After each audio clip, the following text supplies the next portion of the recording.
Hello and welcome back to Nolan Financial Radio. My name is Tara Nolan from Nolan Financial. And if you're new to the show, welcome.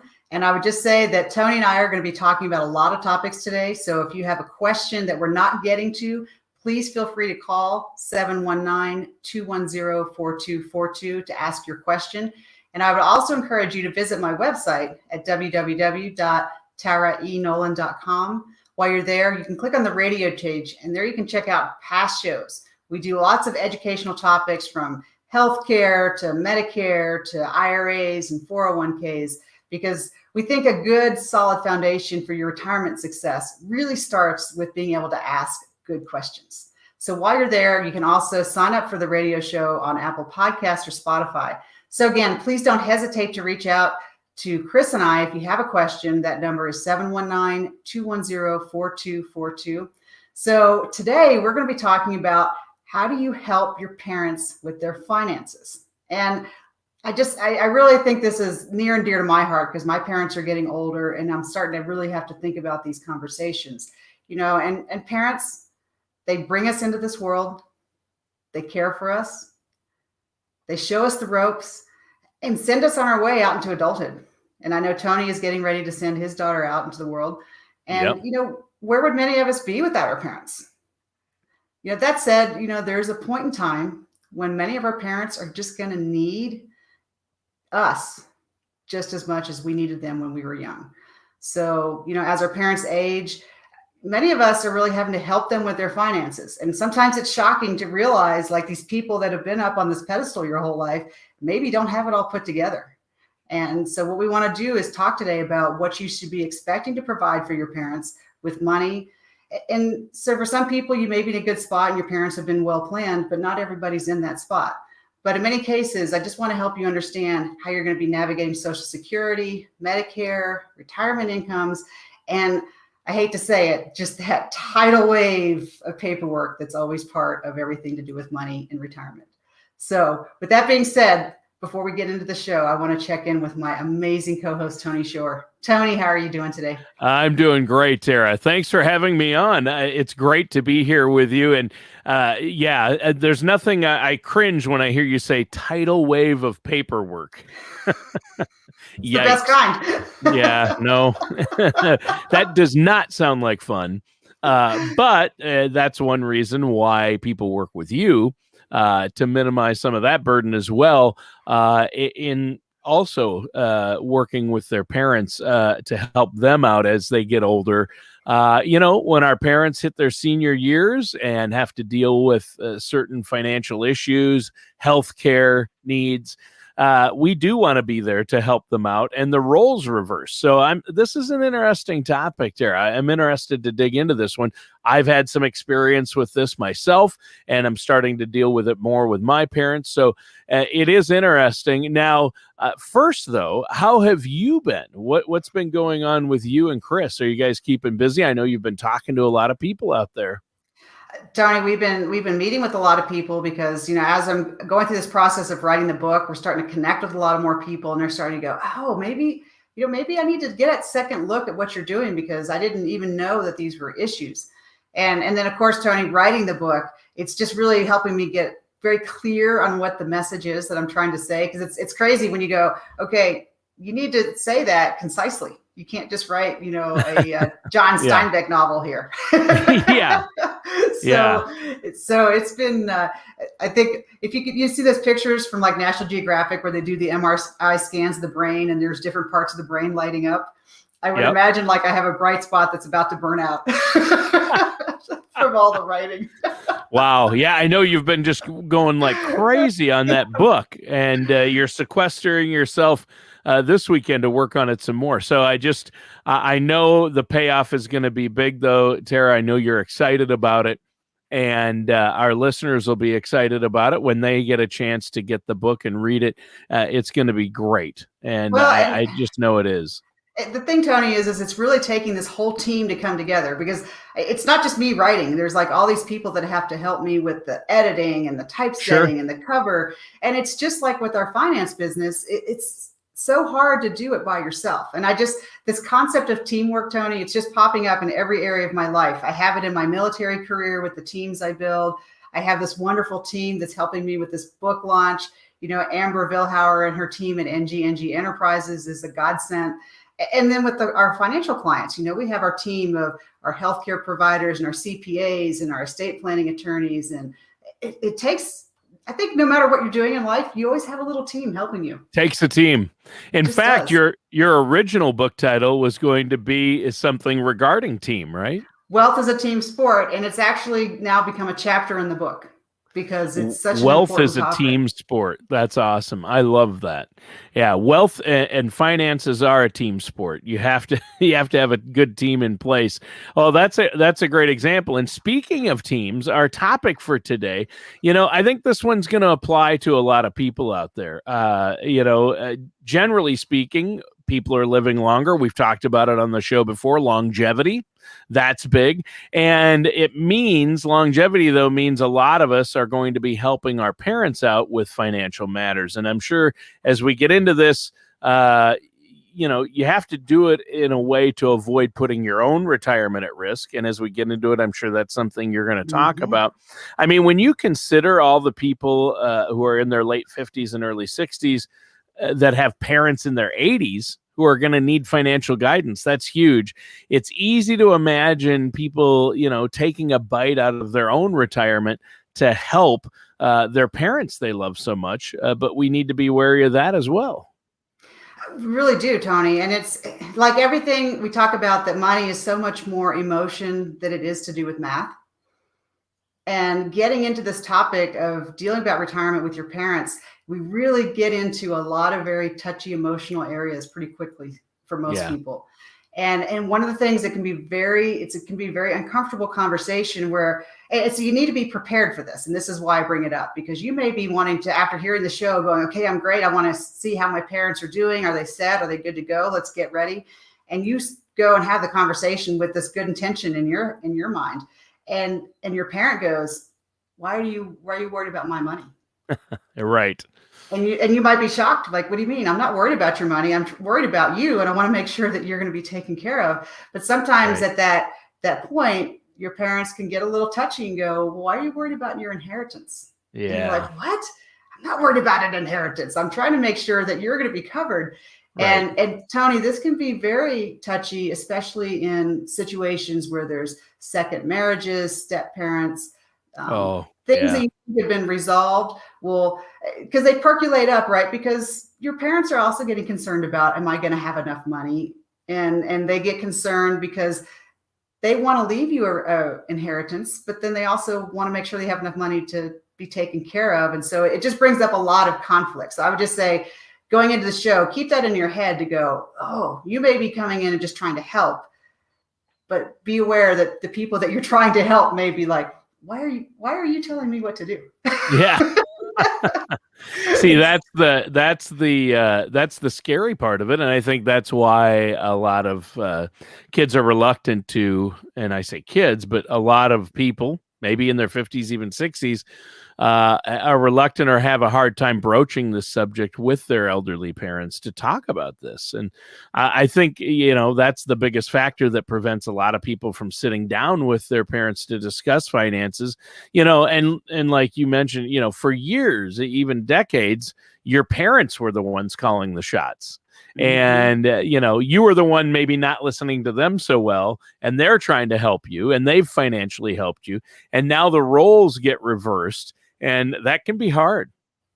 It's really hard, Tony, and your parents raised you. So a lot of the baggage you have about money came from them for good or bad. And so now you're just in this situation of trying to help them figure it out. And it's a really touchy. We're going through that with Chris and I, with both of our parents. And so like in Chris's family, they own quite a bit of land. And so this conversation has come up. Well, how are they going to divide the land up amongst the three kids? And at me as the outlaw, my only request is if they could figure it out before anyone passes. Right? Yeah. So have a plan in place, because if you don't have a plan in place, you know who's going to get that money? Attorneys, the courts, and it's going to take years and years. So, and why would they want to leave their family in that situation? But Tony, they don't want to have the conversation. They Right. just don't. And so it's for me, I'm pulling my hair out because I'm a planner. I'm like, this makes sense. Let's just take care of it while we can all talk about it. Yep. and Yep.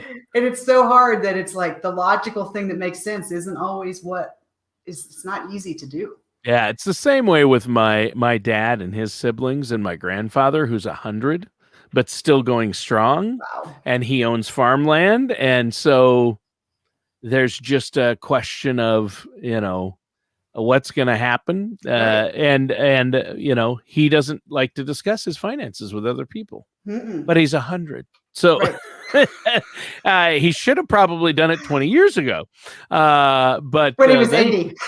yeah, He exactly. was only 80. He was only 80 at the time. But his memory's better than mine at this point, so who knows? But maybe he'll live another 200 years and it won't be an issue. But I think having a plan in place. Now we're getting into a little bit of estate planning, but that's an important part of all this, right? Well, it is because it's just there's business that needs to be taken care of. And trying to figure out how do you have those conversations, because what you don't want is the unfortunate surprise of maybe if your parents don't have everything organized, it's going to fall to you, and then that's going to impact your retirement planning and the plan that you have for you and your kids. So For it's it's sure. it's better for everybody just to, good, bad, or ugly, just figure out what the problem is that we're dealing with, because then we can start to solve it. Yeah, exactly. And I think that another factor, obviously, is bring maybe what would help. We're going to talk about some of the things that would help, and working with a financial services professional, bring in a third party who is objective and a non-partial party like yourself to help facilitate this conversation. Tony, that really helps a lot, because if you get that neutral person in the middle of the conversation, it can really help keep to the problem that you're trying to solve, and keep some of the emotion out of it a little bit. Yeah. It really helps. But, so I think like one of the things, so if you're listening, make a note right now, is one of the things you can really help your parents with and help yourself with is Social Security. And Yep. let me just touch on this, because this is I have a personal example for this that I like to share for people just to kind of take note. Because for Social Security, there's still a lot of myth out there that you just need to take it as soon as you can at 62 because you want to get in before the account runs out. Well, that gets into a lot that I talk about in the book. But with Social Security, if you take it early, you get it at a reduced rate. And then that rate never goes up. And especially when you have parents that might be living long, then that makes a big difference, because you might be living another 20 or 30 years after you start Social Security. So one of the things that you want to look at is the timing of when you take it. But here's the thing, Tony, is when you turn 65, that's also, people start their Social Security, but they also have the option to sign up for Medicare. And right now, there's that little window of time where you get to sign up for the extra insurance, because Medicare only covers about 80%. So 20% of the coverage is still on you. And so I can tell you, when my dad retired, he didn't tell any of us he was retiring. He retired early. So he started taking a lower amount of Social Security. And then, Tony, he did not get the extra insurance. And so what that means is he didn't have the money to pay for expensive procedures. So I was going to have to pay for them. And had we had a conversation in that point, I would have said, get the extra insurance. I'll help you cover the extra insurance, because that protects me, protects you, but it protects me. And so these are the kind of conversations that you want to know, that what's happening with what your parents are doing. Because, Tony, it really, a lot of it comes down to, at this point, about your medical care. Yeah. Yeah. And so, and healthcare. And, a lot of people, and this goes into another topic, which is retiring early, which we'll talk about on a separate show. It's a whole own show itself. But obviously, if you start taking Social Security early and retire early before you're 65, then you're going to miss out. Then you're going to have to pay for healthcare as well. But back to the topic of helping our parents out with their finances, I think it's yet another opportunity to remind people that they need to be working with somebody like yourself, a financial services professional. I mean, if you're currently trying to handle your own finances adding your parents' financial issues onto the table or onto that is a lot to ask. And so bringing in somebody like yourself is, somebody who's well versed with elderly people. I think that's great. So now at this point in the show, let's remind our listeners how they can get a hold of you. Sure, Tony, because this is what Chris and I like to do, is help people navigate through. You were bringing up a good point. It's not just one issue. Like you're like, let's talk about the topic of today's show. And you're right. But the thing is the topics interlace and they weave together. And this is why it gets complex. And so anyone who's listening that is starting to deal with this and wanting to be able to figure out how to help their parents and help themselves, please give Chris and I a call at 719-210-4242. Tony, we set aside complimentary appointments for people that have listened to the show that say, I would like some help with that. I would like a second opinion because I want to make sure I've got everything covered and I want to know what I don't know. And so, Tony, that number is 719-210-4242. For those people that are ready to go, I want to plan and play because I don't want to have chaos erupt. Yep, and have to deal with it then. Yep, you've got to have a plan. And I think we're addressing this critical topic today, which is helping your parents with their finances, your elderly parents. And so what do you have next for us? Well, I just want to share some statistics because I don't want to scare people, but maybe just a little. So I was reading this article and it's saying right now, 33% of baby boomers have no retirement savings. That's a lot of people, Tony. Yeah. And 32% of those currently 65 or older, they don't have any retirement savings. So on the flip side, that means that just 16% of baby boomers have more than $10,000 in retirement savings. And I mean, just think about that, $10,000 in retirement savings. If you're working right now, you're making, somewhere around $100,000 a year, and that's what you're living on. And then you're going to go from $100,000 and then you only have $10,000 in retirement. How's that going to work? And so this is the thing that people don't think about. And I was talking with my mom the other day, Tony, because as I'm writing the book, I'm talking with a lot of people, and my mom is fairly recently retired as a doctor, and she's sick, and she was not ever planned for money. She said, I just kind of felt like in my head that when I got to retirement age, I just have Social Security and a pension because that's how, that's what she grew up with. And she's like, people really need your help because there's a lot of us like that we're doctors or we're lawyers. We have our profession and we're not worried about money because we just feel like when we get there, we'll just have Social Security and a pension. Yeah. And she's like, I didn't ever think about where it would come from. I just assumed it would be there. Yeah. Yeah. And that's not good because, Social Security, they're going to make cuts to that benefit to keep it solvent. And pensions have gone the way of the pension. So, and that's the thing is we're in this transition phase right now. And I really would like to foot stomp that is pensions are basically gone. There are a few government jobs that may still have a little bit of pensions, but like I even know in the government sector, they're reducing pensions and bringing on board 401ks and TSPs. So it's a whole shift. Like pensions are going away, but people mentally haven't caught up to the fact that pensions are going away and you have to plan for your own retirement. Yeah. I mean, the only people who are really still getting pensions are government employees, certain government employees, and it depends on the aspect. And as there's still some military and government pensions out there, but private companies, even the big ones, don't offer pensions anymore. It's a 401k and that's it.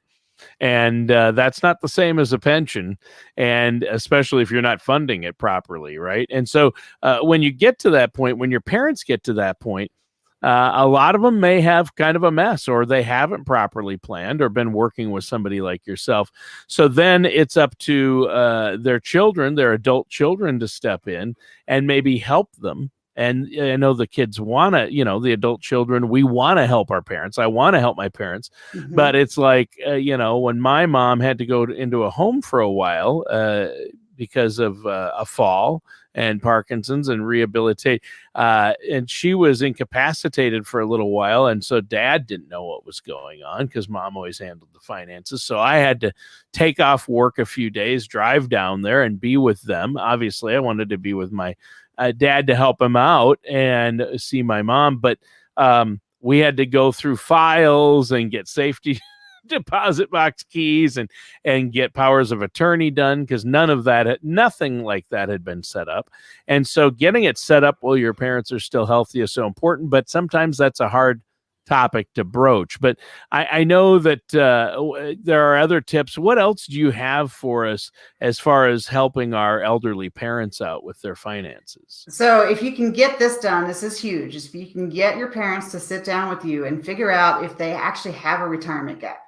That's the first thing we need to figure out. First, we need to figure out, Tony, is there a problem? because if your parents have set themselves up and they're good to go, then you're good. Yeah. The first thing you need to know is there a retirement gap? And what this really means is, how much money do they have versus how much do they need to live on? And if there's a gap, now is the time. Right now is the best time to start figuring that out. And one of the big things at that point, especially if there's a gap, Tony, is you need to go, ask your parents, what have you done for long-term care? Yeah. And long-term care is huge. That's so expensive. It's so expensive. Nobody wants to think about it. Yep. And I think a lot of parents, I think their backup plan is that their kids are going to take care of them, which if nothing else is in play, that's probably what's going to happen. Yeah. But the thing is we're all over the country now. Very few people live next to each other. So if your parents are elderly and they don't have any long-term care, you have to start figuring that out. And so you want to go, we want to explore the options. Is there any kind of long-term care insurance even available? Is there any kind of whole life insurance that would be available? Or do you need to look at possibly relocating your parents, maybe selling their home and locating them next to you? Are you going to look at building a mother-in-law suite in your home? So it really opens a whole can of worms. But you can see, if you have a plan for your parents to have long-term care, you're protecting yourself. Because if they don't, you're the plan. Yeah. Well, and a lot of people, Taryn, we've mentioned this on the show before, I believe, a lot of people are under the impression, hey, Medicare will cover my long-term care. Right. I'll have Medicare. Nope. Medicare does not cover long-term care. In almost all instances, there is one specific type that it will cover for about 90 or 100 days. And then you're on your own, and that doesn't apply to everybody in every situation. And then other people are like, okay, Medicare doesn't, but Medicaid does. Well, in certain states, Medicaid may cover your long-term care, but it's only if you have $2,000 or less to your name in assets. So, my parents went through that when my mom went in. It's like, it's going to cost $8,000 a month to have her in this place, and she might be in there forever. Fortunately, she got better and didn't need to be in there forever. It was just a matter of months, but you have to figure out how you're going to cover that. And they talked to the social service office about Medicaid, and Medicaid would cover it, but they had to look at all their income, and they would have to spend down first, and then Medicaid, at least in our state where they live, they could get it back and ask for it to be paid back if an inheritance ever came into the family. If my grandfather left my dad the land, that would be taken. Medicare would take that to pay back, they said. So in a lot of cases, you or your parents or their estate would have to pay it back at some point. So, those aren't great options. Medicare doesn't cover it at all. And Medicaid, it's really a sticky wicket, and you have to be pretty much bankrupt before they'll really kick in. Right, Tony. And I can tell you, as a financial advisor, I don't like becoming bankrupt to be part of our plan. No, obviously not. That's not the advice I want to give. No, but I'm just saying how people are that misunderstand. They're like, you're absolutely right. Yeah. No, you're absolutely right. And I'm glad that I'm making a joke, but I'm foot stomping it is. Yeah. If you don't plan, guess what? The government will come take your stuff and help you. Yeah, exactly. And when it comes to long-term care, obviously, chances are the sticker price is going to shock you no matter where you live. It's expensive, but there are options, and there are people equipped to walk you and your elderly parents through those potential long-term care options, and no one better than an experienced financial services professional, somebody like yourself. Well, and then here's the thing, Tony, and this is where my financial planning hat comes back in is long-term care is one of those things. It's kind of like car insurance. Like if you have a good year with your car and driving, do you get your money back that you've paid for that car insurance? No, Does the company just say, "Hey, good job, here's your money back," right? It's no, spent. And a lot of long-term care insurance works that way, where you spend it and that's it. If you don't use it, you and don't it's get it back. pricey. And Yeah, so I like to look at there's different options like, that's where we go, okay, so the problem is we need long-term care. And then we go, so how do we create an account that's going to cover that? And then that's where you get into all the options. You could have a savings account at the bank. You could do something with whole life insurance. You could have a special account in the market. There's ways you can do that. But the sure. problem is, okay, long-term care. And for me, what I want to do is try to create something that if you need it, it's there. But if you don't need it, you haven't just paid an insurance company and you don't get anything back. Right. And that's where, to me, it's like I want to stay in control of my money as long as possible. So it's trying to look at that, advanced planning strategies to go, okay, I need to take care of this problem, but let me look at it creatively, and maybe there's other ways to do it. And Yeah. that's really what we want to get into. And that's one of those things, Tony, for anyone who's like going, okay, I have this problem and I don't know how to solve it. Give Chris and I a call at 719-210-4242. If you really want to get into this question of how do I creatively solve for long-term care in a way that if I don't need it, I still have control of that money. That's one of the things that we really like to help people with. Yeah, and that's really important, obviously. And so we're talking about helping your parents with their finances, and we've touched on a lot. I mean, things you need to consider, like long-term care costs, how you're going to have that conversation with them, why it's important. What's another thing we should know about helping our parents with their finances? Well, and here's the thing, and I have mixed feelings about this tip, but I think it needs to be said, is you want to start looking, you can start to look at streamlining things. And it's hard because you can streamline little things, but if you have the big gorilla of long-term care, the little things aren't going to matter. But here's what you can do is you start to go, well, I need to have this long-term care problem solved. If I start streamlining, then that can help fund whatever my solution is for the long-term care. And the streamlining can be one of the big things, Tony, is looking at the home, especially if you came from a large family. Do your parents really need to live in, 5 to 8,000 square feet? Or are they getting to the point where they might want to downsize and maybe not have that big yard they have to take care of? And so there's things like that. But again, it gets into those conversations. And it's hard to leave the family home where there's all these memories and things. And so, but looking at what takes care of the family and having those kind of conversations. Yeah, and those are the tough conversations, but it's so important. And once you do it, and once it's all talked out and talked about, everybody will feel better. It's just the initial, everybody's apprehensive to get this thing going. And with a home, with housing, it's hard for people to say goodbye to a family home, but some temporary discomfort and sadness might be worth it if it's safer and a more vibrant life for older folks we love and care about, right? It is, Tony. And then this comes back to like we were talking to at the beginning, that it's going to take a team. So I can share again with my family situation, because my dad made the choices he did in a vacuum so that we couldn't fix them. One of the things that we have been able to do is there's 6 of us. And so we've come together. I was able to help fund purchasing a house next to one of my brothers. And so that allowed my dad to move into the place where he has help. And then my brother is contributing with his time, right? Because he's right there, right next to my dad. And then my other brothers are helping to contribute to the daily cost of just the food, clothing, and shelter, the light bills and the internet bills and those kind of things. So we've come together as a family and kind of pulled together to make it work so that like no one of us is like going bankrupt because we're all of a sudden taking care of a new person. Yeah.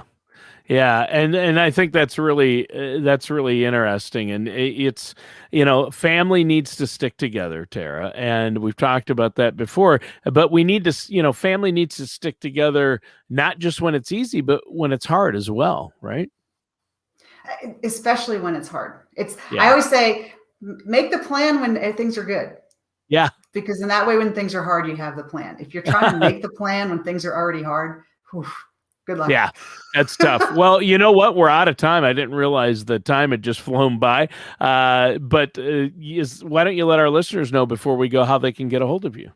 Sure, Tony. So Chris and I, you can reach us at 719-210-4242 to set up a complimentary appointment. These are deep and heavy topics to talk about, and we like to help you work through them because the good news is there are solutions. So Tony, that number is 719-210-4242.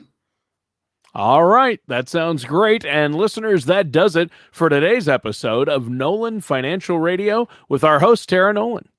Join us again for another episode of Nolan Financial Radio. Take care, and we'll talk with you next time.